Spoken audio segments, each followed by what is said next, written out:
Welcome to Studybong YouTube channel. Today our topic job update. দীর্ঘ প্রতীক্ষার পর তোমাদের জন্য একটি সুখবর।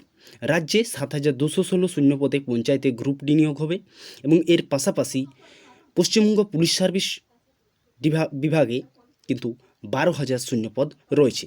তাও কিন্তু খুব তাড়াতাড়ি তোমরা নোটিফিকেশান পেয়ে যাবে। তো আজকের যে প্রতিবেদন তা কিন্তু তোমরা দেখো। রাজ্যে ৭,২১৬ শূন্যপদে পঞ্চায়েতে গ্রুপ ডি নিয়োগ হবে। এর যে আসন্ন লোকসভা ভোটের আগেই রাজ্যে চাকরি প্রার্থীদের জন্য সুখবর আনল রাজ্য সরকার। রাজ্য মন্ত্রিসভার তরফে ৭,২১৬টি শূন্যপদে নতুন নিয়োগের বিজ্ঞপ্তি প্রকাশ অনুমতি দেওয়া হলো। রাজ্যে পঞ্চায়েত স্তরে বিভিন্ন পদে ৭,২১৬ জনকে নিয়োগ করা হবে বলে সরকারের তরফ থেকে জানানো হয়েছে। গত বৃহস্পতিবার রাজ্য মন্ত্রিসভার বৈঠকে এই নিয়োগ সংক্রান্ত অনুমোদনটি পেশ করা হয়। মন্ত্রিসভা সরকারের এই প্রস্তাবে সম্মতি প্রকাশ করে এবং এরপরেই রাজ্যে তৃণমূল সরকার তরফ থেকে জানানো হয় গ্রাম পঞ্চায়েত ও পঞ্চায়েত সমিতিতে থাকা শূন্যপদগুলি পূরণ করার জন্য নিয়োগ করা হবে মোট ৭,২১৬ জনকে। এই নিয়োগ সংক্রান্ত বিজ্ঞপ্তি খুব তাড়াতাড়ি প্রকাশিত হবে। এদিকে নবান্ন থেকে প্রাপ্ত খবরে জানা যাচ্ছে যে রাজ্যে পঞ্চায়েত স্তরে বহু সংখ্যক শূন্যপদ রয়েছে এবং এই সমস্ত শূন্যপদগুলি পূরণ করার জন্য নেওয়া হচ্ছে ব্যবস্থা।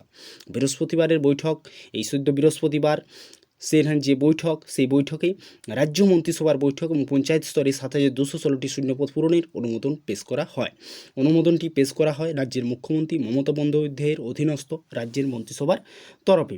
এবং সূত্র মারফত জানা গেছে যে গ্রাম পঞ্চায়েতে মোট ৬,৬৫২টি শূন্যপদ রয়েছে, অন্যদিকে পঞ্চায়েত সমিতিতে ৫,০৬৪টি শূন্যপদ রয়েছে। সব মিলিয়ে রাজ্য সরকারের পক্ষ থেকে গ্রাম পঞ্চায়েত এবং পঞ্চায়েত সমিতিতে মোট ৭,২১৬ জনকে নিয়োগ করা হবে।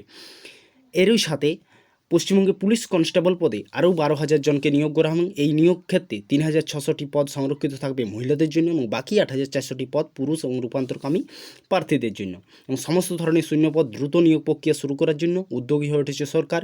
শীঘ্রই রাজ্য সরকার পঞ্চায়েত স্তরে শূন্যপদ পূরণের জন্য বিজ্ঞপ্তি জারি করা হবে বলে জানা যাচ্ছে। বিভিন্ন সূত্র মারফত পাওয়া খবর থেকে অনুমান করা যাচ্ছে যে লোকসভা ভোটের পূর্বেই নিয়োগ সংক্রান্ত বিজ্ঞপ্তিটি প্রকাশ করার জন্য প্রয়োজনীয় পদক্ষেপ নেওয়া হবে এবং রাজ্য সরকারের তরফে একসাথে এত বিপুল সংখ্যক শূন্যপদে নিয়োগ প্রক্রিয়া শুরু করার ফলে রাজ্যে বহু সংখ্যক চাকরি প্রার্থী সে শুরু হবে তা বলাই বাহুল্য। এর কিন্তু প্রতিবেদন এসেছে।